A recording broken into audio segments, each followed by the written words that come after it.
लग रहा है ना दोस्तों मार्केट जैसा पिज्ज़ा। यकीन मानिए यह जितनी जल्दी बना है उतना ही यह स्वादिष्ट है।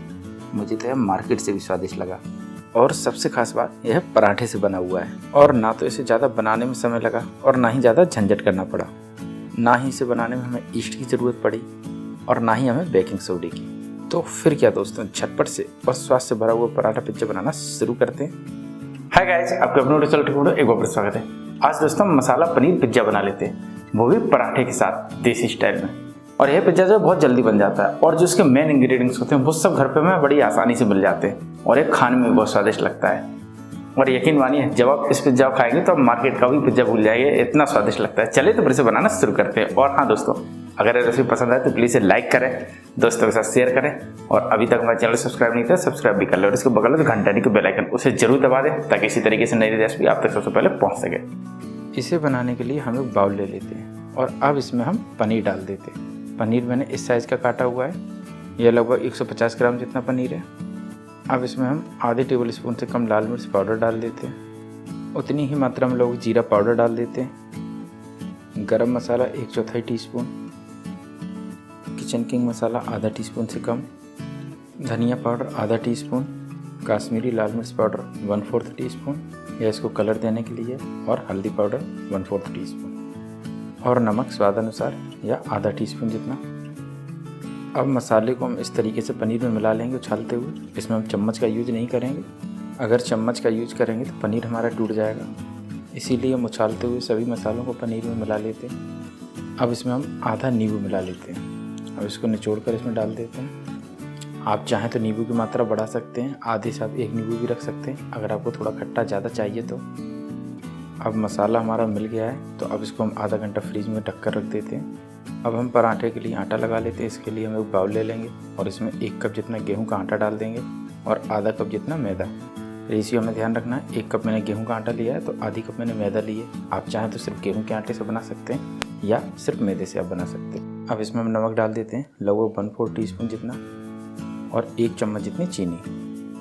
अब इसमें हम घी डाल देते हैं। आप चाहें तो या मक्खन भी डाल सकते हैं या रिफाइंड ऑयल कुछ भी यूज कर सकते हैं।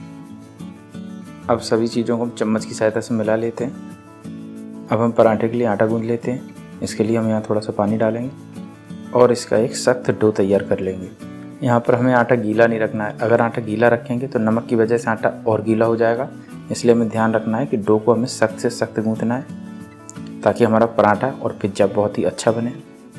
तो हम कम पानी डालते हुए इसे गूँथेंगे। इसे हमें अच्छी तरीके से गूँथना है ताकि जब हम पराठा बनाएं तो बीच से फटे नहीं। अब एक सख्त डो गूँथकर हमारा तैयार हो चुका है, तो अब इसको हम 15 मिनट के लिए ऐसे ही ढककर छोड़ देते हैं। अब हमारे पनीर ने भी आधा घंटा आराम कर लिया है तो इसको हम फ्रिज से बाहर निकाल लेते हैं। अब हम चलते हैं गैस की तरफ, तो हम गैस को ऑन कर लेते हैं और इस पर एक पैन रख देते हैं। अब पैन पर हम घी डाल देते हैं, आप चाहें तो मक्खन भी डाल सकते हैं। मैंने लगभग 1 चम्मच जितना घी लिया है। अब इस पर डाल देते हैं पनीर के पीस और इसको अच्छी तरीके से सेंक लेते हैं। हम इसको इस तरीके से पैन पर उछालते हुए पलटेंगे। आप चाहें तो इसे चम्मच से भी पलट सकते हैं। पनीर को लगभग 4 से 5 मिनट मीडियम फ्लेम पर अच्छी तरीके से सिक जाने देंगे ताकि मसाले इस पर अच्छी तरीके से कोट हो जाएं और चिपक सकें और पनीर भी हमारा सॉफ्ट हो जाए। अब 4 से 5 मिनट हो गया है और पनीर भी अच्छी तरीके से सिक चुका है, तो गैस की फ्लेम को बंद कर देते हैं और इसको एक प्लेट में निकाल लेते हैं। अब हमारे डो ने भी 15 मिनट रेस्ट कर लिया है, तो अब इसको भी हम निकाल लेते हैं। अब देखिएगा हमारे डो पर चीनी कैसे ऊपर आ गई है, इसीलिए मैंने इसे 15 मिनट रेस्ट होने के लिए रखा था ताकि जब हमारी चीनी घुल जाए तो इसको एक बार फिर से हम गूँथ लें। अब चीनी को हम अच्छी तरीके से मिला लेते हैं। अब लोई से हम 2 पराठे साइज़ की लोई काट लेते हैं। एक लोई का हम पराठा बनाएंगे। अब इसको इस तरीके से हम बेल लेंगे। इसको बेलने में बिल्कुल भी प्रॉब्लम नहीं होगी, बहुत ही आसानी से पराठा हमारा बिलकर तैयार हो जाएगा। तो हमें यहाँ ध्यान रखना है, इसको एकदम से पतला नहीं बेलना है। अगर पतला बेलेंगे तो हमारा जो है पिज्ज़ा का स्वाद अच्छा नहीं आएगा और पराठा भी हमारा नीचे से जल जाएगा। अब पराठा हमारा बिलकर तैयार हो गया है और देखिएगा इसकी मोटाई मैंने कम नहीं रखी है, मैंने इस मोटाई में इसे रखा है। अब हमारा पराठा फूले नहीं तो इसलिए हम इस चम्मच की सहायता से इस पर छेद कर देते हैं। अगर ऐसा हम नहीं करेंगे तो पराठा हमारा फूल जाएगा। अब इस पर हमने चम्मच की सहायता से छेद कर लिए। अब हम चलते हैं गैस की तरफ गैस की फ्लेम को ऑन कर लेते हैं और अब इस पर हम एक तवा रख देते हैं और अब तवे पर हम इस पराठे को डाल देते हैं। अभी हमारा एक साइड सिक गया है। इस पराठे को हम बिल्कुल हल्का सेकेंगे। अब इस पर हल्का सा घी लगा देते हैं और फिर से इसको पलट देते हैं। हमें ध्यान रखना है यहाँ पराठे को ज़्यादा नहीं सेंकना है, सिर्फ हमें एक साइड घी लगा देना है। उस साइड तो हमें बिल्कुल कम सेंकना है, जिस साइड में वैसे घी लगाएंगे, और दूसरी साइड थोड़ा सा सेंक लेंगे। अगर जिस साइड मैंने घी ज़्यादा लगाया है उस साइड ज़्यादा सेंक देंगे तो पिज्ज़ा हमारा बनाते समय जल जाएगा, तो इस चीज़ का ज़रूर ध्यान रखें। अब इसको हम एक प्लेट पर निकाल लेते हैं। आप पराठे को 1 से 2 दिन तक फ्रिज में ऐसे ही बना के रख सकते हैं और जब आपको पिज्ज़ा बनाना उसी समय पराठे को निकालिएगा और इस पर टॉपिंग कर दीजिएगा। समझिए पिज्ज़ा आपका 2 मिनट में तैयार हो जाएगा। और अब इसके ऊपर डाल देते हैं पिज्ज़ा सॉस। मैंने यहाँ बीवा का सॉस लिया है। अब इसके ऊपर चीज़ घिस देते हैं। आप चीज़ अपने अनुसार डाल सकते हैं, मैं यहाँ थोड़ी सी चीज़ ज़्यादा डालूँगा। मैंने ये मोज़रेला चीज़ ली है। अब चीज़ हमने घिस दी है तो अब इसके ऊपर हम हरी शिमला मिर्च डाल देते हैं। मैंने इसे बिल्कुल बारीक बारीक काटा है। अगर ज़्यादा मोटा काटेंगे तो यह पकेगी नहीं, इसलिए मैंने इसे बिल्कुल बारीक यानी पतली स्लाइस में काटा है। अब इसके ऊपर हम टमाटर डाल देते हैं, ये भी मैंने काफ़ी बारीक काटे हैं। अब इसके ऊपर हम प्याज डाल देते हैं। हम प्याज इस तरीके से डाल रहे हैं, यानी कि जो प्याज के टुकड़े होते हैं उसको भी हम बिल्कुल अलग करके डाल रहे हैं ताकि ये आसानी से पक जाए।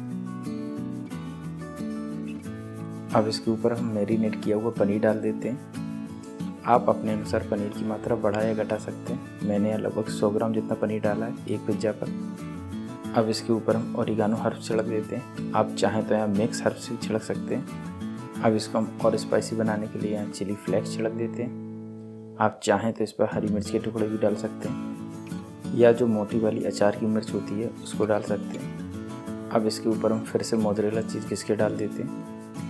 इसे हम घर पे बना रहे हैं इसलिए अपनी मर्ज़ी से मोज़रेला चीज़ कम या ज़्यादा डाल सकते हैं।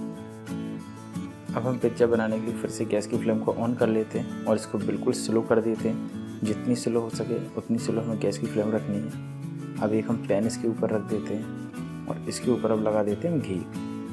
आप चाहें तो घी की जगह रिफाइंड ऑयल भी यूज कर सकते हैं या ऑलिव ऑयल कुछ भी यूज कर सकते हैं। और अब इसके ऊपर रख देते हैं हम पिज्ज़ा और अब हम पैन की लिड लगा के इसे चारों तरफ से बंद कर देते हैं। इसमें गैस बिल्कुल भी नहीं निकलनी चाहिए बाहर साइड में।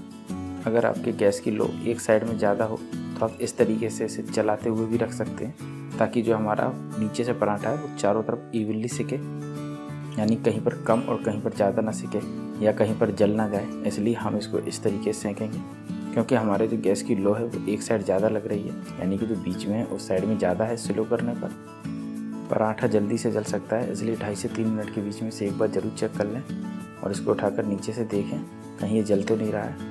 अभी तो ये बिल्कुल नहीं जल रहा है। अब इसको हम फिर से कवर कर देते हैं लगभग 1 मिनट के लिए ताकि हमारे पिज्जे के ऊपर की जो चीज़ है और सब्जियां वो मेल्ट हो जाएं।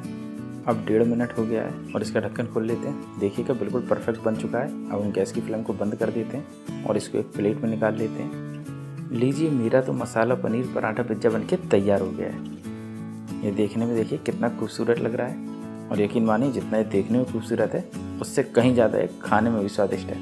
चलिए तो इसको अब हम पिज्ज़ा कटर से काट लेते हैं। इसके ऊपर की चीज़ देखिएगा कितनी अच्छी तरीके से मेल्ट हुई है। इसको सेकने में लगभग 4 से 4.5 मिनट का समय लगा। वाह भाई, कितना यमी और कितना टेस्टी लग रहा है। चलिए तो मैं तो इसे खाने जा रहा हूँ। तो दोस्तों, अगर आपको ये रेसिपी पसंद आए तो प्लीज़ इसे लाइक ज़रूर करें, दोस्तों के साथ शेयर करें और हमारे चैनल को सब्सक्राइब नहीं किया तो सब्सक्राइब भी कर लें ताकि इसी तरीके से नई नई और स्वादिष्ट रेसिपी आप तक सबसे पहले पहुँच सकें।